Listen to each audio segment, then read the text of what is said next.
It's the MasterChef Semifinals.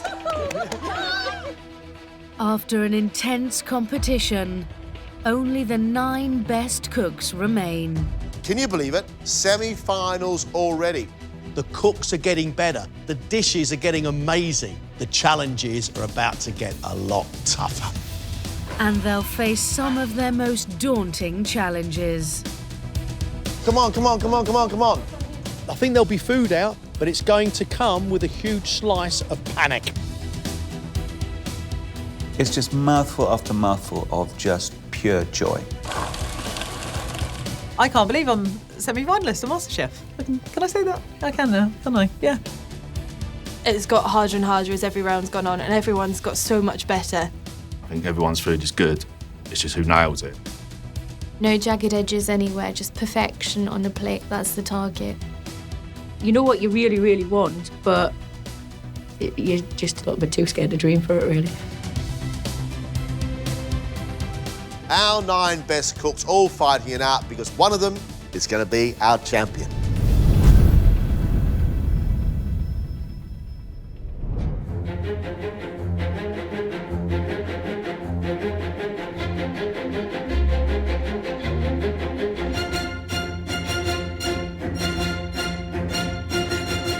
Welcome to MasterChef Semi-Final. You should feel very, very proud. Congratulations.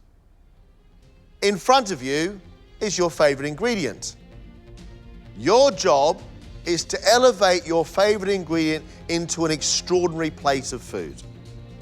At the end of this, one of you is going home. Ladies and gentlemen, 90 minutes. Let's cook.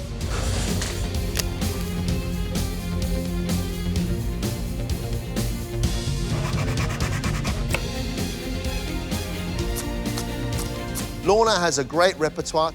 She is full of enthusiasm for the food of Great Britain.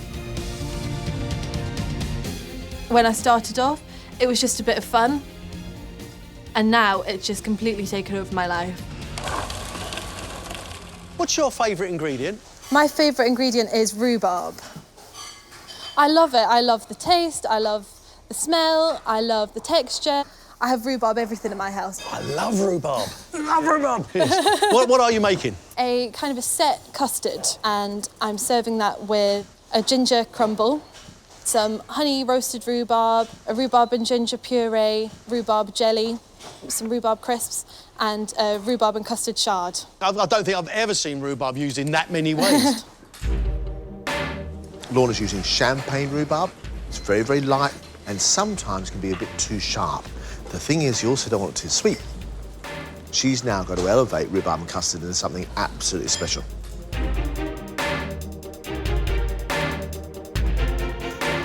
Steve is definitely our technical cook. The last round, that cod and the prawn sauce, oh my. So, I'm doing rhubarb today. Not rhubarb, that's what she's doing. It's got it stuck in my head. I've been listening to her going on about it for the last 10 minutes. No, you've said it now. You have to cook rhubarb. Yeah, you have to do it now. Right, Steve, what's your favourite ingredient? Beetroot. Ah, why? So, a few years ago, I was lucky enough to have a little vegetable patch in the back garden. I thought I'd try my hand at growing some veg, and actually the only thing I managed to grow was beetroot. I had just tons of the stuff. So I was making beetroot pickles, beetroot curries, beetroot risottos, beetroot, you name it, I made it with beetroot. What Steve was talking about is making a risotto and adding to that a vegetable puree. He's making it with golden beetroot, he's serving it with roasted beetroot. He's got an apple jelly. I hope it's not too much like baby food. 30 minutes gone, 1 hour left.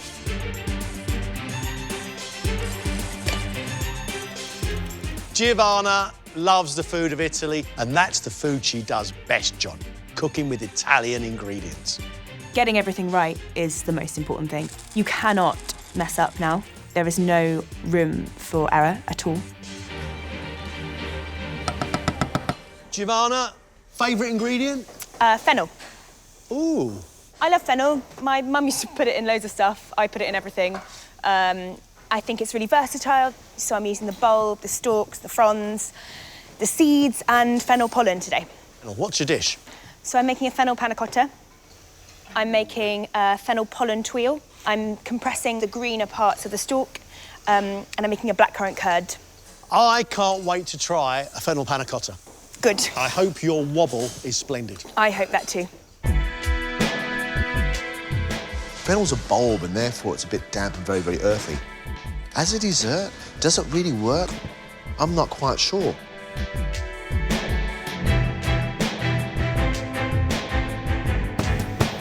I think I've definitely exceeded expectations.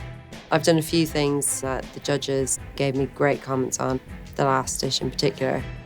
But then immediately your mind just goes into, well, how do I do better than that?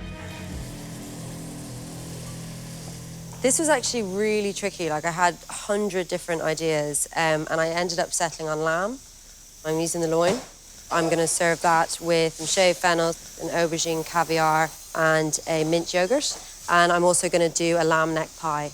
Whoa. Yeah. I mean, how do you make sure that's cooked properly? Well, I have to cook it in an hour and a half, but I'm using a pressure cooker. Pie top and bottom, or just pastry case top? Top and bottom. Get you. Are you going to get this done? Hopefully, yeah.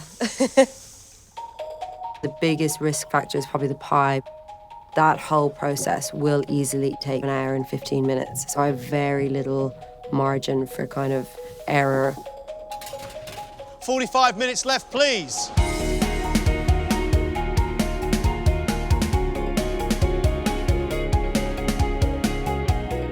Jamie loves the classics from all around the world, and when he gets it right, it is absolutely brilliant. Wine has been a huge part of my life over the last 10 years. If there was one thing that I was going to get to eat or drink for the rest of my life, Sauternes would be up there. It's an expensive bottle, this. I've only ever had it to drink. I've never had a dessert made with it. What are you going to do? I'm going to take the 4 flavours that you classically find in a Sauternes for me, which are apricot, orange, saffron and caramel, and I'm going to make an apricot tart tatin with an orange and saffron ice cream, a little orange and saffron cream on the side, and a poached apricot. I share your love of this ingredient, and I keep my fingers crossed you get all that done. Thank you. Jamie has cleverly taken his favourite ingredient and then pulled it apart into flavour profiles. Very, very clever. Or it could be very, very dangerous. Because is he actually showcasing Sauternes, or is he just showcasing his skill?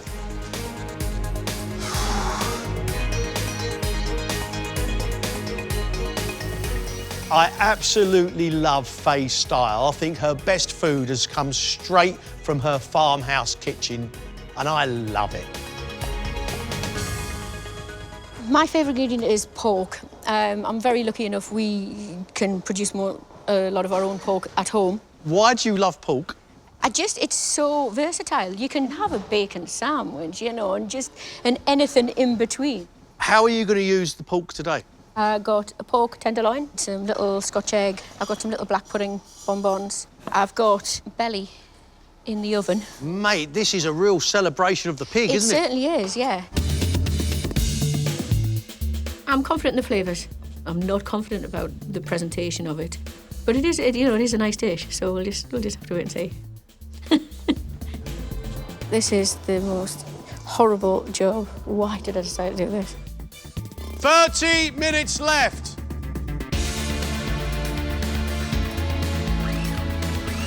Very few cooks I've seen are as exciting and creative as Lindsay. Her knowledge is incredible. She crams twice more cooking in than most contestants you'll ever meet. I've certainly noticed that the critique from the judges has got a lot more severe. It was really hard to start with, and it's just getting harder. My favourite ingredient is seaweed. I love, love, love Japanese food. Sushi and Japanese food is quite healthy. It's really good before you do a big gig and you've got to play lots of drums. What's the dish you're making with seaweed? Some seared tuna on a seaweed salad with courgette flowers stuffed with scallop crab mousse. I'm making like a sort of dashi broth, and I'm doing a little bit of crispy seaweed on top. Can I ask you, do you like Japanese food? I love the food of Japan. I think it could be really, really wonderful. But will there be enough seaweed amongst that broth? Is there enough seaweed on show? You have 20 minutes left, all right, mate? 20 minutes. 20 minutes, please.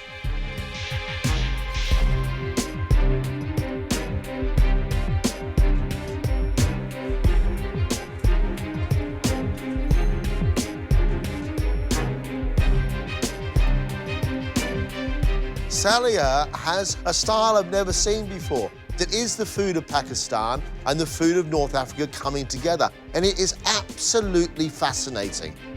I already feel a lot more confident today because I've got my spice box. So as soon as I get my turmeric and my chilies, I'm like in heaven. I'm like, okay, now I'm sorted.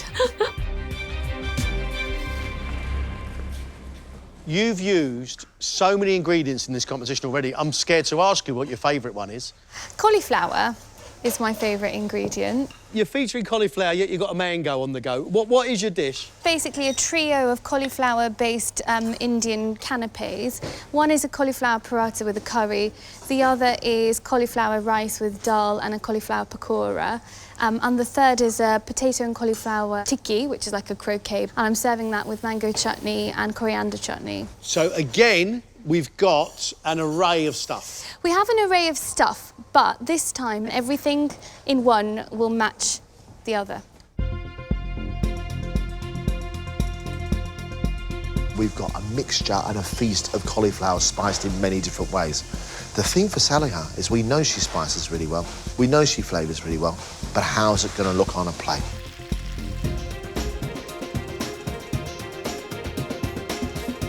The last round, Brody showed us he's got technique, he's got style, and wow, has he got one amazing palate. But he needs to be able to bring a plate together. I really like my dish today. How are they? Actually, I haven't tried them. I have confidence in it, but ultimately it's down to the judges, and you just got to hope that they concur. Brody, you did it, mate, from the kidney curry to a semi-finalist. I know, it's quite remarkable, really. How did that happen? Brody, what's your favourite ingredient? I chose ginger because it's sort of not synonymous with a savoury or a sweet dish. It's sort of a mainstay in my flat where I'm always using it for Indian curries, Thai curries, and I'm using it in a pudding today. What's your dish? I'm doing a ginger pudding with a butterscotch sauce, gingerbread ice cream, and a ginger crumb. You had a dessert before with 4 bits and managed to get 3 of them up. Yeah, and I'm doing 4 again, and I'm running out of time. Are you repeating the same mistakes as last time? Hopefully not. I thought I had a good amount of time, but I really need to get this on now. I think he's got a great dessert ready to go. Really, nothing should go wrong with this, except for Brody. The problem is that Brody and timings are not very good friends. You've only got 10 minutes left, guys.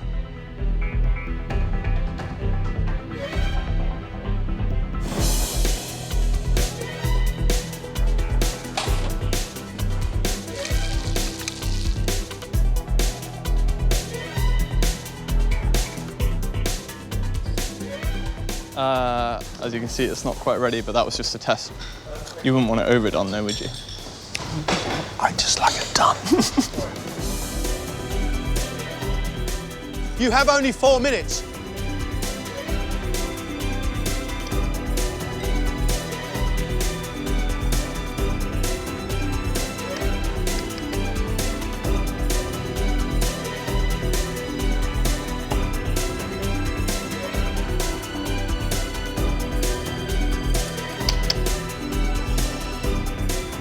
Time's up. Stop, please. Stop.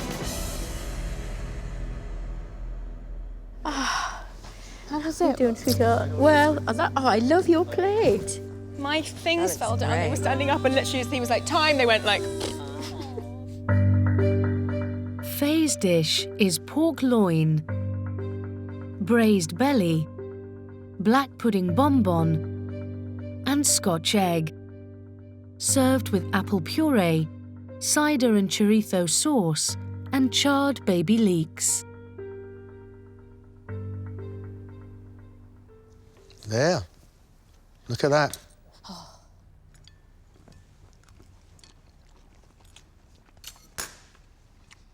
Your fillet of pork, beautifully cooked, still pink. Your sauce is fantastic. The cooking's sound as a pound. Your Scotch egg is meaty and spicy. The pork belly is absolutely divine. It's easy to see that you love to cook pork, because this is absolutely delicious. Really nervous coming into the round, just because there's so much pressure now, but that couldn't have gone any better for me. I'm really, really pleased. Lindsay's dish is a seaweed salad with sesame-seared tuna, ikora gunkan or salmon roe sushi, a courgette flower stuffed with scallop mousse, and asparagus. Served with a dashi broth.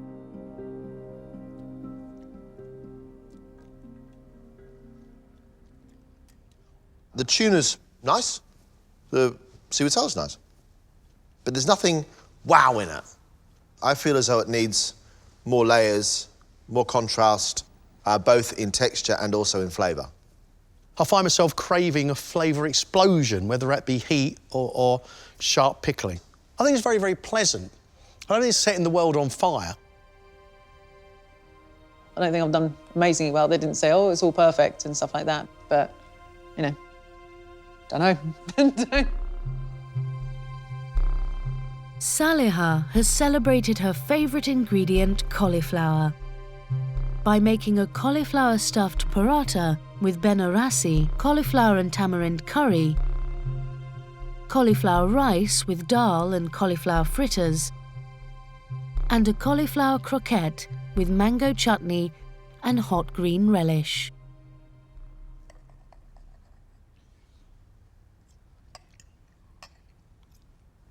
Delicious. Every single tiny little bit is delicious.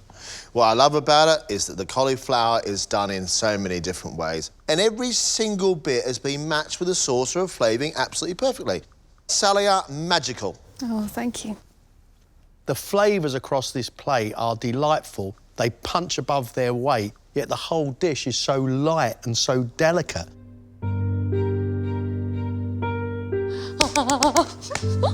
So excited.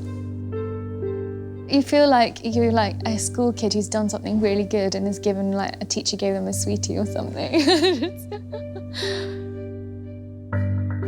Steve has made beetroot risotto with roasted baby beets, curd cheese, beet crisps, apple gel, and beetroot and balsamic puree.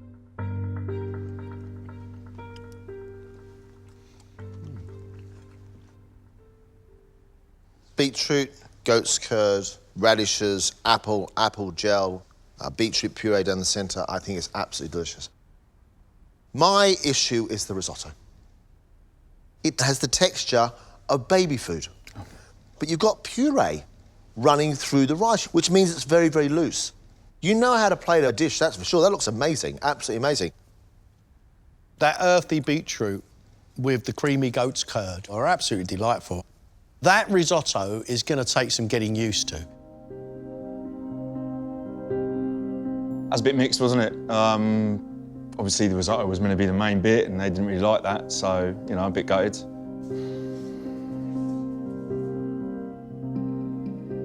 Alison has cooked loin of lamb and a lamb neck pie, served with aubergine puree, roasted tomatoes, fennel shavings, olive puree, and mint yogurt.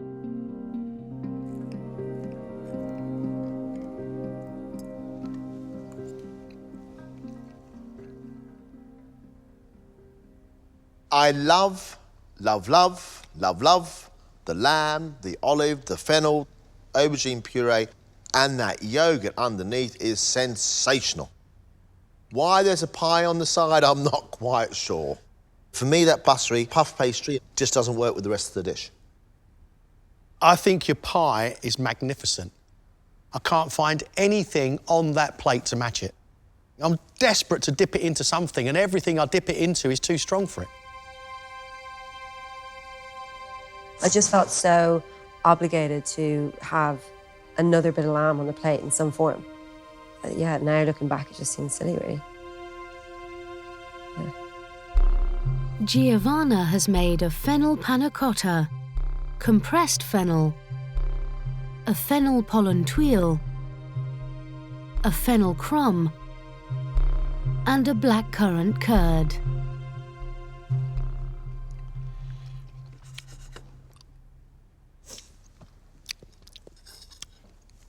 The fennel as a dessert works, absolutely works. It's licorice, and with that real hit of blackcurrant, it's a lovely match. I love that. So you sort of go from sort of grown-up Dutch salty licorice into absolute kid-tastic bag of sweets, suck your hand in, shove as many licorice all sorts in your mouth as you possibly can, all at once type treat.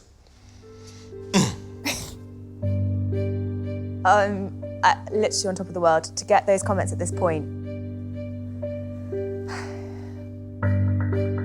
Jamie has made an apricot tart tatin. An apricot poached in sauterne, a sauterne orange and saffron cream, an orange mascarpone ice cream, and a sauterne caramel sauce.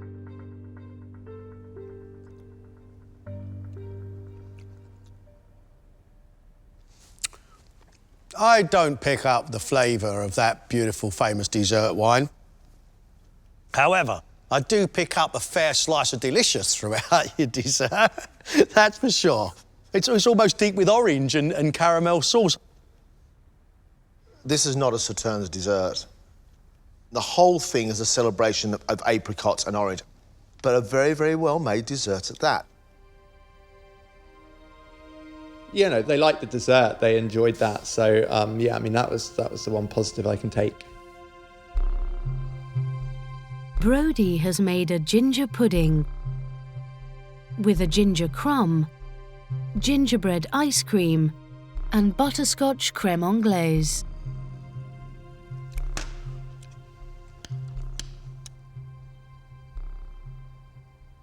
You set out to highlight ginger. You most certainly done that, mate. Most certainly done that. You made a good sponge. You made a very good custard. Your ice cream is absolutely divine.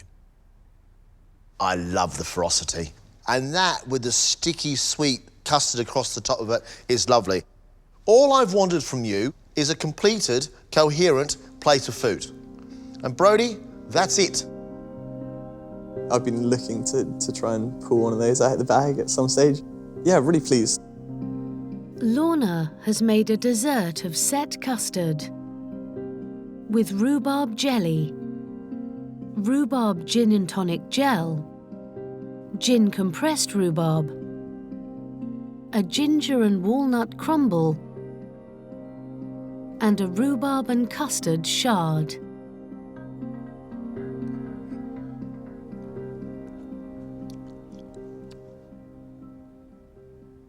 Rhubarb is the devil's work when it comes to sweetening it properly, because every batch of rhubarb's going to be different. When you get the balance of sharp and sweet absolutely right, that just sends me into raptures of joy. And I find that in the gel, but I don't find that in the other bits of rhubarb. I really love the promise of this dessert. I don't think it's quite there, but I'm really blown away that somebody like you is actually inventing stuff like this set little custard. As a rhubarb lover, I want more rhubarb, I want more juice, but I want more of that rhubarb. Yeah, that was the best that I could have done. I couldn't have done any more than that. So you can't really ask for much more. If it wasn't good enough, then it wasn't good enough.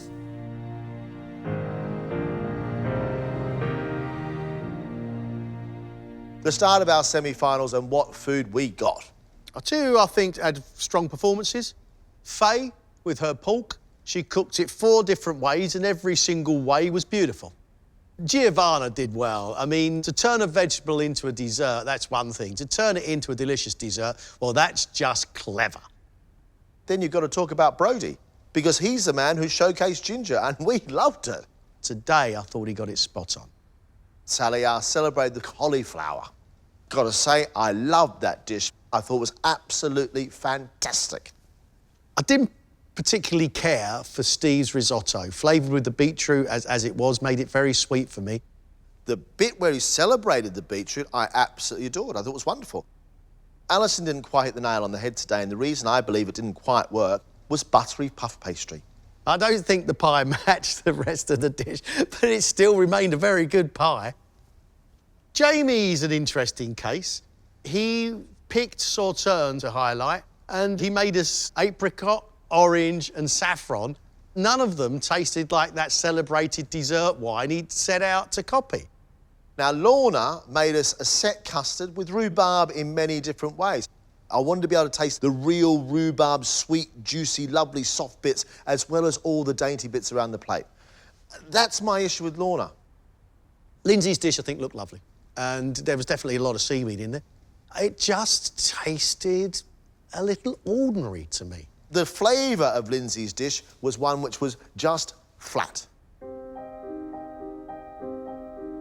I knew this might be a bit of a sink or swim dish, but if I do go home today, at least I'm going home on food that I was happy with, and I'd certainly eat. Hopefully I've done enough. And if I do go through, no more random pies. Look, it tastes of apricots, it tastes of oranges, it tastes of saffron. They sort of used that as a negative. And that's exactly what I wanted the dish to taste of. So that's where the massive frustration comes for me. There's a strong chance that I could be the one going today after that, but who knows? It's very unsure. You know, obviously there was positives, and they did like quite a lot of the dish. They didn't like the other half. If that's the only dish they didn't like, then, you know, what am I going to do, you know?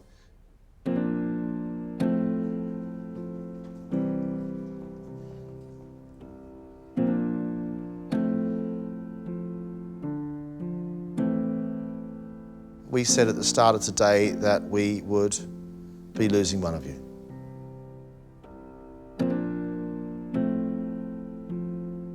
The contestant leaving the competition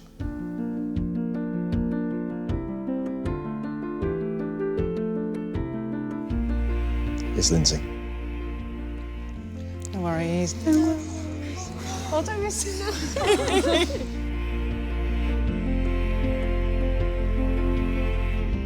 What we've been doing so worlds away from anything I do in sort of my normal life. It's going to be weird to sort of go back to sort of normality.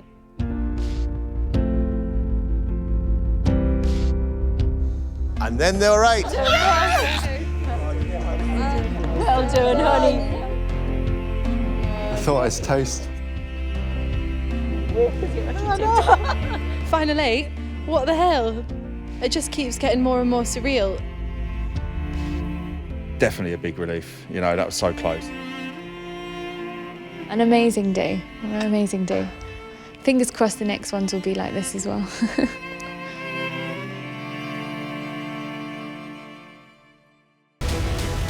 Next time, the semi-finals continue. Got to make this ASAP.